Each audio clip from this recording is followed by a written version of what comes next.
Praise the Lord, our daily bread. 1 Corinthians chapter 16, verse 14.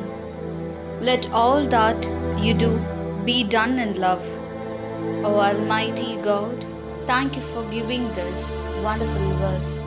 May your presence showers on us. O Father, give us the maturity to do all things with love in our lives, and bless our families to love one another, live contentedly, share love with those in this community, and live as a people who obey your commandments. We ask this in the name of Jesus Christ. Amen. அன்றாட உணவு. 1 கொரிந்தியர் அதிகாரம் 16 இறை வார்த்தை 14. அனைத்தையும் அன்போடு செய்யுங்கள்.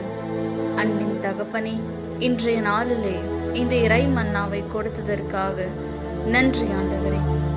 தந்தையே, எங்கள் வாழ்வில் அன்புள்ளம் கொண்டு அனைத்து காரியங்களையும் செய்ய தேவையான மனப்பக்குவத்தை தந்து, எங்கள் குடும்பங்களில் ஒருவர் மற்றவரிடம் அன்பு செலுத்தி மன நிறைவோடு வாழ்ந்து இந்த சமூகத்தில் இருப்பவர்களிடம் அன்பை பகிர்ந்து உம்முடைய கட்டளைகளுக்கு கீழ்ப்படியும் மக்களாக வாழ எங்களை ஆசிர்வதியும்.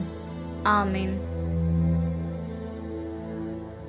അന്നുള്ള ഭോജനം 1 കൊരിന്തോസ് 16 അധ്യായം 14 വാക്യം.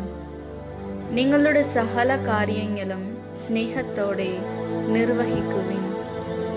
ദൈവമേ, ഞങ്ങളുടെ ജീവിതത്തിൽ സ്നേഹത്തോടെ എല്ലാ കാര്യങ്ങളെയും ചെയ്യുവാനും എല്ലാവരെയും സ്നേഹിച്ച് വിശുദ്ധിയിൽ ജീവിക്കുവാനും അങ്ങയുടെ കൽപ്പന പാലിച്ചുകൊണ്ട് അനുസരണയുള്ളവരായി ജീവിക്കുവാനും ഞങ്ങളെ അനുഗ്രഹിക്കണമേ. ആമേൻ.